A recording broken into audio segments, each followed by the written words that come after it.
so she engineered a situation where he could be summoned late at night in the middle of a rainstorm in a subdivision in St. Louis County where he'd be alone.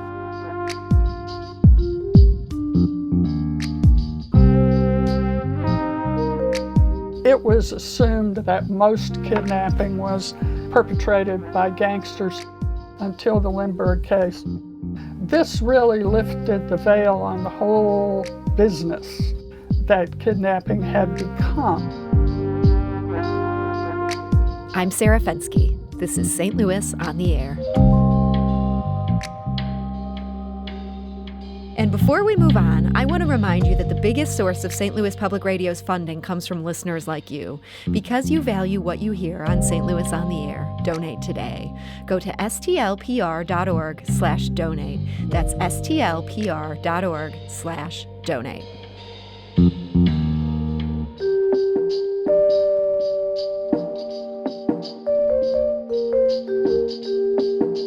It wasn't just the Lindbergh baby. In the year 1932 alone, an estimated 3,000 Americans were held for ransom.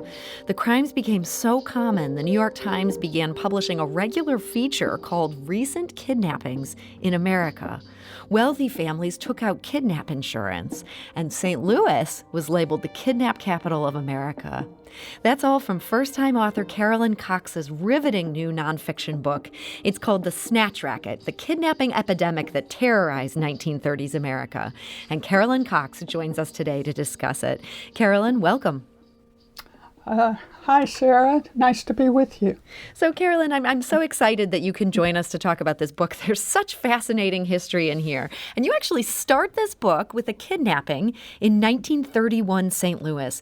The victim was Dr. D. Kelly. Who was he? Well, Dr. Kelly was a celebrated ear, nose, and throat physician, probably the best in the region. He was married to a very lovely woman whose father was one of the original Standard Oil wealthy people. They were high society of every kind in St. Louis. They lived,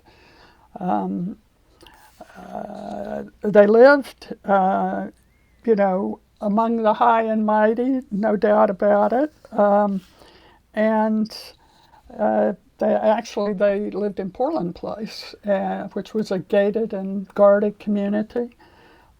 So it was major news when a victim like Dr. Kelly could be snatched. And he was held in captivity for 8 days, so it was quite a long time for the family and the community to be quite concerned, and it was a story all over the country.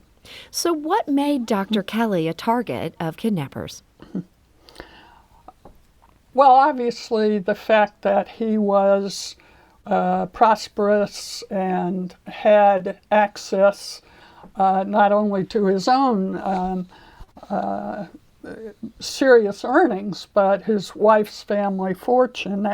They were written about in the newspapers. They were always at society events. So it was easy to know that they were quite prosperous. Mm-hmm. But the interesting thing is, to me at least, is that the individual who selected him as a good target for kidnapping was a woman whose husband was a doctor. In fact, her husband was the chief of staff of the Barnes Hospital in St. Louis. And she figured out that Dr. Kelly was actually a great target because he went out on house calls at night. And so she engineered a situation where he could be summoned late at night in the middle of a rainstorm in a subdivision, the Davis Place subdivision in St. Louis County, where he'd be alone. And that was the way a lot of targets were actually kidnapped. They were found in places where they would be alone. So this story, there's a lot of great details in this. I'm so glad you mentioned Nellie Munch, whose husband was the chief of staff at Barnes. What an amazing detail right there. One of the other parts of this story that just blew my mind. So Dr. Kelly ended up being returned safe and sound, but he ended up telling his story to the St. Louis Post-Dispatch even before he was able to tell it to his wife, who'd been desperately waiting for his return. How did that come about? Well, that's a very interesting tidbit of this case. But there was a reporter, a crime reporter for the St. Louis Post-Dispatch named John Rogers. And on more than one occasion, John Rogers, it turns out, was really sort of the go-between between kidnappers and the victims' family. And he brought in to help him make contact with the kidnappers a very well-known, very highly regarded lawyer in East St. Louis, who happened also to be the U.S. Congressman for East St. Louis, Charles Karch. And Karch and Rogers, together with contacts that they had with organized crime, were able to set up the release of Dr. Kelly. And in fact, John Rogers went and picked him up. One of the conditions for the whole arrangement was that he would receive the first interview with Dr. Kelly when he was released. And the gang agreed to that condition and agreed not to retaliate against Dr. Kelly for telling his story. And I mean, that's a great way to get the scoop. You get to pick up the victim as he's being brought back to safety. It sounds like Dr. Kelly wasn't even sure if he had much of a choice of whether he was could get away with not telling his story. The kidnappers told him to cooperate. That sounds like part of the reason he ended up cooperating with this journalist. It definitely is. I mean, he was originally taken aback when John Rogers said, "Oh, by the way, Dr. Kelly, I won't be taking you home. I'll first take you to my house where you'll give me a complete rundown on what happened to you." And Kelly thought, wait a second, I mean, I'm expecting to go straight home, and I'm going to do exactly what the kidnappers told me, which was don't open my mouth to anybody. And then he thought about it again and realized that the kidnappers told him 2 different times to do whatever John Rogers told him to do. And so Dr. Kelly told the story. So these were some wild times in 1931 St. Louis. I mean, this story is just crazy. But this particular kidnapping ended up having a real galvanizing effect on the business community. There had obviously been kidnappings before this. Why did this one end up being such a big deal? I think, Sarah, that primarily it was because it happened in 1931 when people were beginning to realize, wait a second, this is a wave of kidnappings, primarily in the Midwest at that point. But the Chamber of Commerce of St. Louis was particularly bothered by this because St. Louis, according to the Chamber, was ideally situated to be an up-and-coming center of commerce and industry. And they put a lot of money into, marketing St. Louis to tourists and to business. And publicity like this was really devastating. And so the chairman of the Chamber of Commerce called together a lot of big players in St. Louis, the rich, the famous, the prosperous, and said, we've got to do something about this. And, that sort of started a whole presentation where people would stand up and say, well, this is what's happened to me. And the next one would stand up and say, and I'm afraid my family's going to be targeted, etc. So the upshot of that was that the St. Louis Chamber of Commerce actually orchestrated the effort to go to Congress and to ask Congress to make interstate kidnapping a federal crime for the first time. And what's interesting here is that it was initially J. Edgar Hoover who resisted this. Obviously, he would change his tune, and we'll talk about that in a minute. But why did he not seize this opportunity that these St. Louis businessmen had kind of laid the table for him? Well, he really wasn't, I would say, ever resistant to kidnapping becoming a federal crime. In fact, he was very hopeful that it would be because he wanted to use something, and kidnapping seemed to be a good idea, to use it as the signature crime of the FBI, to really show the world who the FBI was. But he didn't have jurisdiction to do that before the ultimate passage of the Lindbergh Law in 1932. So he was trying to edge his way into cases, but there was no jurisdiction at the time. So as you write in this book, the Lindbergh kidnapping really changed everything. Sort of this urgency they felt in St. Louis became something that people felt all around the country at that point. Tell us a bit about the impact that had. Well, it publicized kidnapping as nothing before ever had. A lot of people may have known someone or who had been kidnapped, but for the most part, until the Lindbergh case, it was assumed that most kidnapping was perpetrated by gangsters against other gangsters that were their enemies. And that was what it was for the most part. But in 1932, when little Charlie Lindbergh was stolen away from his home and ultimately found murdered, this really lifted the veil on the whole business that kidnapping had become in the United States.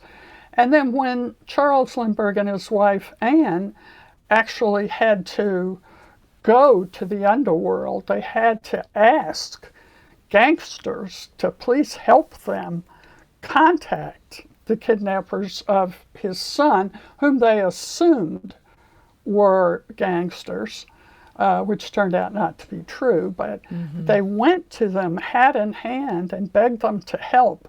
And of course, the underworld actually really stepped up. They were some of the most active investigators in the very first days of the kidnapping. But when that became revealed throughout the country, that even the Lindberghs had to go to the underworld, then there was a mass level of almost hysteria about how the government couldn't stand up to the underworld, the government couldn't protect Americans, and kidnapping was the most heinous crime possible. So it was overnight an absolute slam dunk that the anti-kidnapping legislation would be enacted. It would have been enacted the morning after Charlie Lindbergh was kidnapped, except for the fact that the Lindberghs asked the Congress to hold off and not do it because they were afraid that it might discourage the kidnappers from returning the child. Carolyn, you mentioned there the idea of the Lindberghs appealing to the underworld for help, trying to get organized crime involved. And as you say, organized crime wanted to help in that case and wasn't able to locate this baby. It's interesting that there was some precedent for that. One of the other kidnappings that you detail in this book, this also happened in Missouri, also in 1931, just like the kidnapping of Dr. D. Kelly. This was businesswoman Nell Quinlan Donnelly in Kansas City. This is something where the mafia got involved and actually saved her. Tell us what happened in that case. That's another one of my favorite cases. Actually, Nell Donnelly was 40 years old. She was a first-time mother of a 17-week-old baby. And she was being driven home one evening in December by her chauffeur as they turned into the driveway of her home in Kansas City. The kidnappers just drove in right behind the car and blocked their exit. The gangsters with their guns pulled went and opened the doors of the car, and they crammed in beside Nell and her chauffeur. They pulled a bag over her head, a cloth bag over her head. She was kicking and screaming.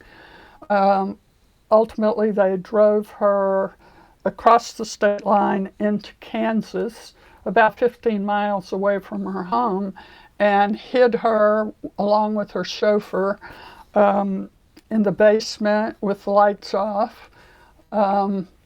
And her husband actually brought in their neighbor, who was a senator of Missouri, Senator Jim Reed, very famous guy, ultimately ran for president, for Democratic Party nomination for president several times.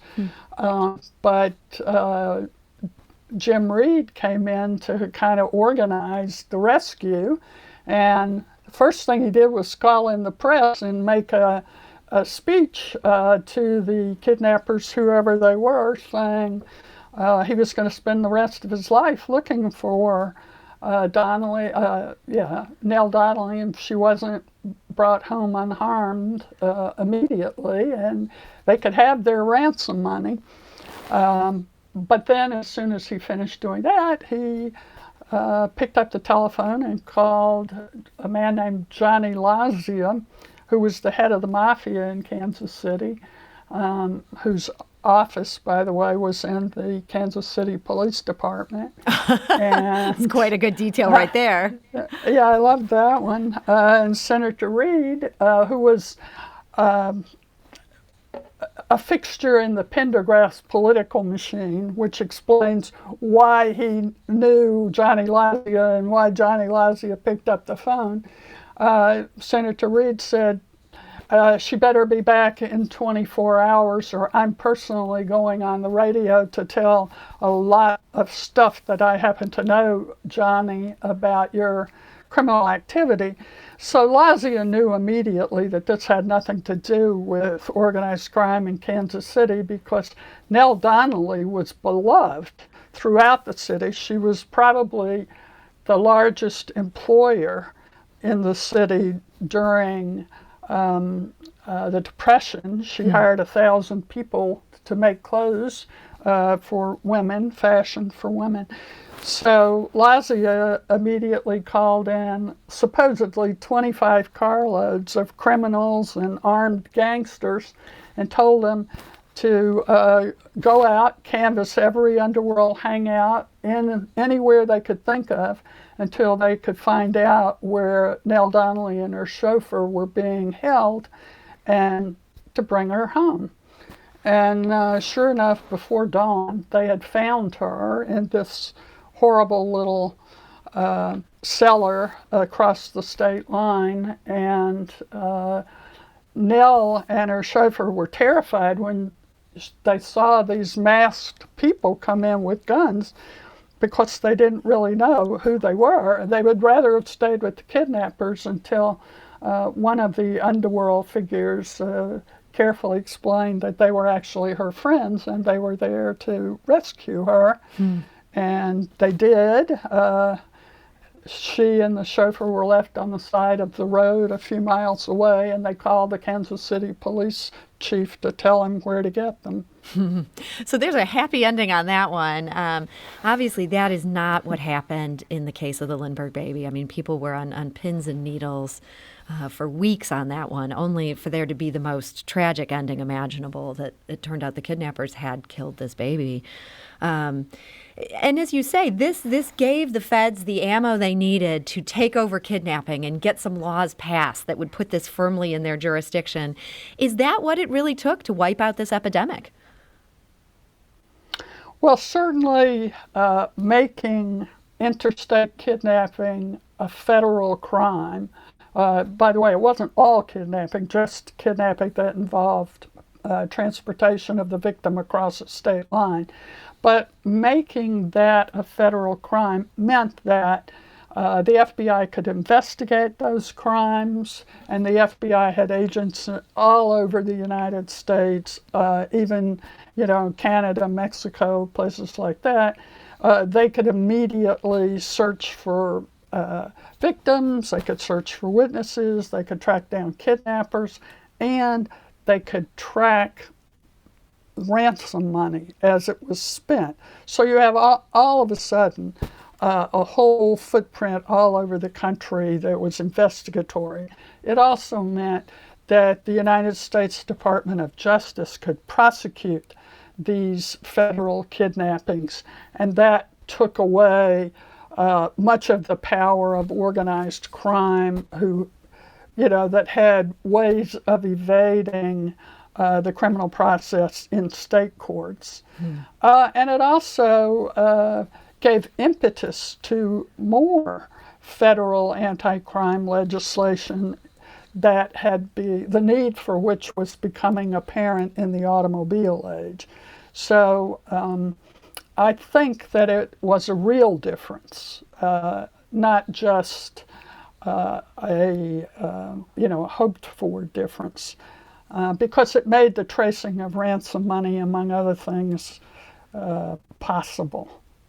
My guest today is Carolyn Cox. She's the author of The Snatch Racket, the kidnapping epidemic that terrorized 1930s America. This is a great book. There's so much history in this, and actually a lot of St. Louis history, as well as history of things happening across the Midwest where kidnapping seemed enormously popular. Carolyn, I'm curious to hear a little bit about your story. You were a partner at the law firm Wilmer Hale in Washington, D.C. What led you to have this second life as the author of nonfiction books and a book about kidnapping in particular? Well, that is an excellent question, Sarah, and I must say, many people ask that question. I kind of always wanted to see what it would be like to write a book. I like to read books. I live only about 15 miles away from the National Archives and Record Administration here in the Washington area, and so I knew I had at my disposal unbelievable treasure of archival material. And for some reason, pretty much all my life I've been fascinated by kidnapping. I mean, what would make a kidnapper do something like this? Why would somebody become a victim? All that sort of stuff interested me. And when I sat in front of my empty computer screen after I retired, I got to thinking, wait a second, why don't I try to figure out whether it's really true that the FBI was instrumental in attacking kidnapping and that it had a deserved reputation for investigating kidnappings. And I thought I'd find a book or two very easily. And after several days of searching, I realized nobody had really written that book. And it was something that I really wanted to know about. So one thing led to another. So you dug deeply into these cases that they investigated, and some of the things that you came up with that are now in this book is how in the process of stopping kidnapping or arresting kidnappers, the FBI took some real shortcuts as far as civil liberties are concerned. I'm thinking about how in one case, they knowingly tried the wrong gang for a kidnapping, and they didn't share this exculpatory evidence. Were you surprised by some of these things you found in the files that, frankly, don't make the FBI look so good? Yes and no. I definitely was startled when I would be flipping through these old files, and I would see wet ink notes by J. Edgar Hoover, sometimes red, and I knew not to pass that one over, sometimes blue ink. I was always startled when I found out that they deliberately evaded some restriction. Wiretapping was a particular problem at this time. The FBI had one justification after another for wiretapping, even when they were forbidden to do it. And the incident that you mentioned still troubles me. But I think there are different ways to try to explain that to ourselves. I think the most benign way to explain it is that Hoover and his special agents and prosecutors all felt very personally and deeply that kidnapping was one of the most horrid crimes ever, and that getting the victim home to his or her family was their sacred duty. Beyond that, I think that the FBI did get into some bad habits that have been well documented in many other books and investigations, and this was no exception. Well, Carolyn Cox, it is such a good book. I just want to congratulate you on going out there, writing your first book that is absolutely a page-turner. And I want to thank you so much for joining us today to talk about it. Well, thank you so much, Sarah. It's been a pleasure. And Carolyn's book is The Snatch Racket, the kidnapping epidemic that terrorized 1930s America. I do have a quick programming note. Our guest on tomorrow's show is an infectious disease physician at SLU's Center for Vaccine Development. We're taking any and all vaccine questions. Email yours to talk@stlpublicradio.org or leave us a voicemail at 314-516-6397. Again, that's 314-516-6397. This is St. Louis on the Air on St. Louis Public Radio, 90.7 KWMU. Do you find yourself regularly listening to episodes of St. Louis on the Air? Suggest us to a friend you think might enjoy our conversations, and leave us a review and rating on Apple Podcasts on the App Store.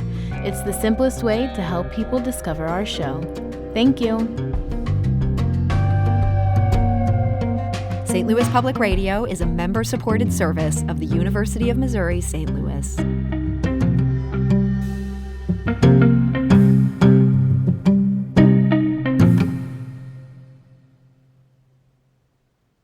Support comes from the Missouri Forest Products Association, committed to conservation and careful management of the state's forests to make them more resilient and better habitats for wildlife. ChooseWood.com.